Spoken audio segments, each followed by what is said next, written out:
So it's 6:30 in the morning and I just came outside to let the chickens out and just check on the animal, regular routine, and I noticed something. My rabbits are all out of the cage.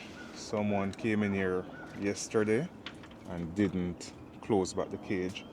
So the rabbits are all over the yard digging up the garden and trying to get everywhere. So I'm going to have to get to them now. So here we have one of those bunnies around this side, hopping along and eating everything from the garden. So I'm going to have to get this boy, but they are very quick and they have been outside overnight, so they're kind of getting used to outside, moving about. If they had just came out of the cage, then they wouldn't have gone anywhere, but now they have been out here and they're just moving around, eating and digging. So I got one so far, two to go. Now we have two in the cage. I'm still looking for one more. We're looking for that brown one, but that one is all over the place. And guys, if you do have rabbits, try not to let them get out because they're very destructive. Look at this.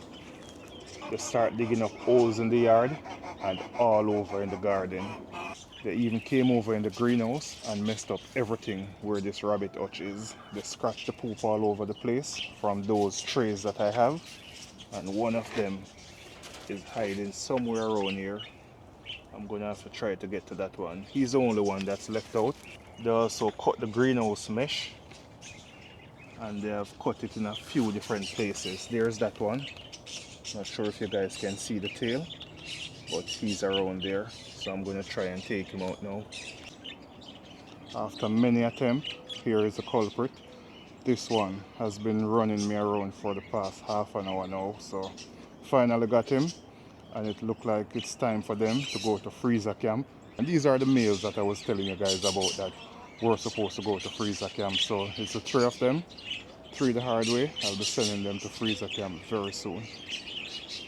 So I've managed to clean up back the place, and even over here they turn over everything and dig the dirt from around these areas. So I packed it back and I'm going to be putting some water right there to get back that soil together. And those pots, I'm going to have to rearrange them because they went in, dig and eat out most of the things, which that is what rabbits do, they dig. So I don't have a problem. The only thing is they got out and I shouldn't have let them got out of the hutch. Hey guys, welcome back to the channel, Country Murray. Today I'm going to be working in the grow bag area and I'm going to be taking you guys along with me, explaining to you guys how I maintain these grow bags without the use of synthetic fertilizer and how I keep my plants basically pest free, almost say 80% pest free. I'm going to be taking you guys along with me in this grow bag area, but before I start I'm just going to take you guys down closer and just show you what's happening before we start harvesting and resetting these grow bags for the summer months here in Florida.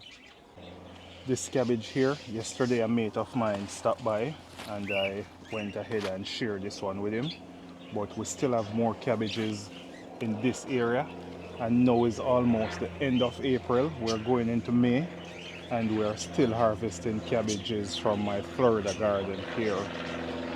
So the time has warmed up a whole lot, not just a little, and I have to go ahead now and get rid of these cabbages from out of the garden. So I'm going to be harvesting them.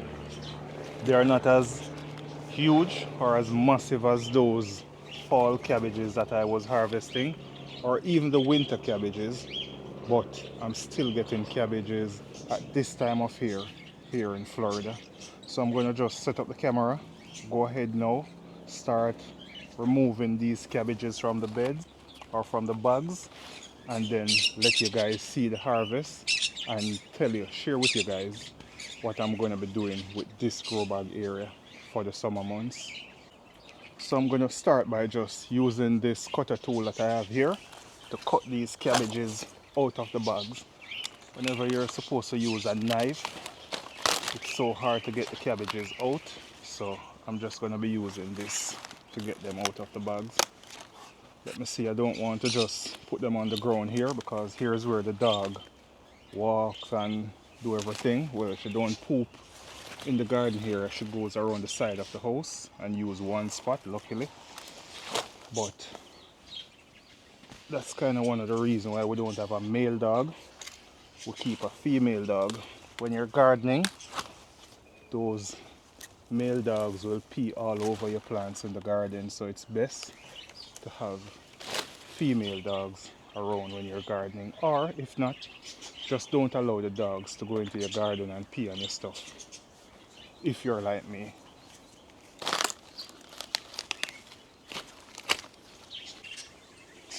In most of these bags where I'm removing these cabbages from, we have more than one plant or one crop growing in these bags.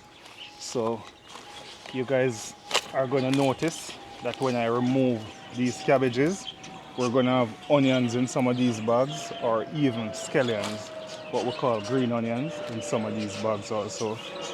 So the bags are quite multi-purpose, and I'm going to be doing the same thing for the summer months with them.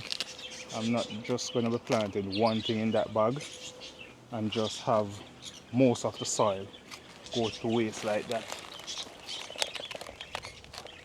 I'm using up every square inch of soil that I can. I think I've gone about 7 or 8 cabbages so far, and I have quite a few more to go. I know I mentioned earlier that most of these cabbages are small, but look at this cabbage here, and we're almost in May. So I normally run my cabbages to about the month of May. Last season I did it, the season before, but then last season was the first season that I documented it when I started YouTube. I think it was last February when I started the gardening channel. I was harvesting cabbages all the way up until April, late April, May, early May thereabout.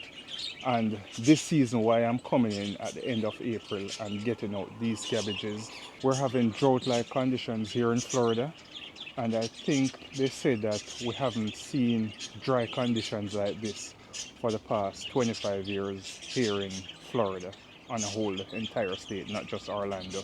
So it's quite dry, it's quite difficult to be growing right now here in Florida because we're not getting as much rain as we should, even though this is normally our dry time, but we would have been getting rain at least twice or 3 times a month. Now, even if we do get some rain, it's not even an half an inch of rain. So you have to be on top of your watering in your garden, but the garden is really hard to deal with now in these drought-like conditions. Here we have a cabbage that didn't even get a chance to fall. Let me come closer and show you guys. This cabbage here didn't get a chance to fall, so this would be like a failure in the garden, but it's just an individual failure because out of all the cabbages, I think only 2 didn't get to fall. And if I want to go ahead, I could have went ahead and eat the leaves just like that, the ones that weren't full. But this is what I'm getting from this one. It's like a bulb, so still can use it, but that's like an individual failure in the garden. But overall, the cabbages did well throughout the warm season, so I'm not too sad about things right now. The leaves from these cabbages will be going to the chicken mostly. If you have rabbits, please don't give your rabbits a lot of brassica leaf. They'll get bloated, especially in the warmer times, and most time when your rabbit get bloated from brassicas, they're gonna die. There's nothing saving them unless you're gonna take them to a vet right away, and you're not gonna be able most of the time to follow up throughout the day after your animal eat. So in the mornings when you feed, most time throughout the days, you're not going to check on these animals until in the evening, unless you're at home and you have the time to check on your animal 2-3 times a day. But for me, morning and evening, sometimes even once a day, and that's enough for me, or that's the best I can do for them. So don't overdo it with brassicas. If you're going to feed brassicas, as I said in earlier videos, use it as a treat, maybe twice a month maximum, and that will be good. And one more thing about these cabbages that I'm harvesting today, these were the same set of cabbages that I went in with immediately after we had that cold spell here in Florida.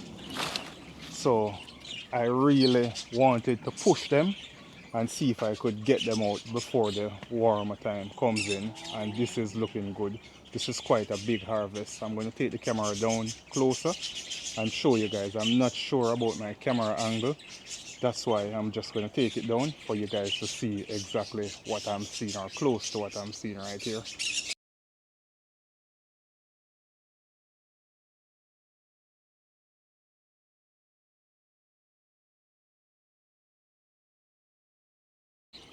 Now we have the girls coming up to start picking up these cabbage leaves, so they're not going to waste. I'm going to get my reward in eggs. I'm right here with the harvest now, and I got a lot of smaller cabbages than I was expecting, but a ton of leaves. So if I was a person that wanted the outer leaves to eat also with the folded part of the cabbages, then I would have way much more than this. But because we only fancy the well folded part in my household, we're going for this, and this is more than enough cabbages. But when I turn the camera inside the chicken run and show you guys the amount of leaves that I just throw in there, it's gonna look like a waste to you guys. For me, it's peace of mind. So it's peace of mind to know that I planted and I got a harvest. I know where my food is coming from. I know what exactly went into these cabbages. The remainder that has gone to the chicken, I know that I'll be getting those in eggs. So it's a fair trade-off in my opinion. But overall, with cabbages, they will tell you that cabbages don't fall well when the daytime temperatures are above 76 degrees. However, I'm still wondering about that, because in places like the Caribbean, we can plant cabbages certain times of year, and we know that the temperatures are above 76 degrees consistently on a daily basis. However, in the Caribbean, we normally go for a rainy period to plant cabbages, and most time our rainy period is going to be our springtime back home in the Caribbean. So we have a thing that we call May rain. So for the Caribbean, most time, wherever you are, your rainy period, that is the time when you're going to see locals plant their cabbages and brassicas. It's a bit quite cooler period, but that is the time when they can go for it. So you're going to find them plant twice a year. You're going to find them plant in the springtime, which is going to be in the Caribbean for most part, their rainy period, not like Florida where the spring is our drought period. In the Caribbean, spring is our rainy period, and then come again in September at the end of summer. It's going to be that hurricane season, and our hurricane season is another spring for us in the Caribbean, where we start planting things again. So even growing up, we would start planting corns in about October, end of September, October, to get a thing that we call Christmas corn, because we keep a lot of festive celebration in the Caribbean during the Christmas month, and corn is always a part of it, whether it be by soup or in some dish. Corn is always a part of it. So we normally plant that corn, what we call Christmas corn, in late September, mid-October thereabout.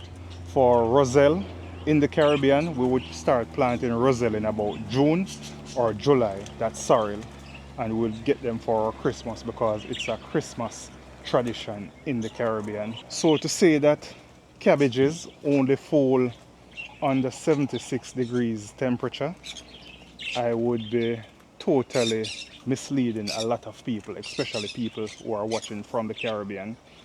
here in the US, yes, maybe that's true with the weather here in the US and how things operate. I'm just not sure why it happened, but it happens the way it happens. Nature, I can't explain it, but that is the way. And if you disagree with me, you can come down in the comment section and tell me your line of reasoning, and if you have ever planted in the Caribbean and planted here in Florida, and tell me what are your experiences and the differences that you see, because this is just really what I'm observing and I'm just giving you guys my opinion on it. I'm just gonna wash these cabbages off, and I have a bit of worm on them too, some slug on them, but it's not so bad. Here you can see we have some bite.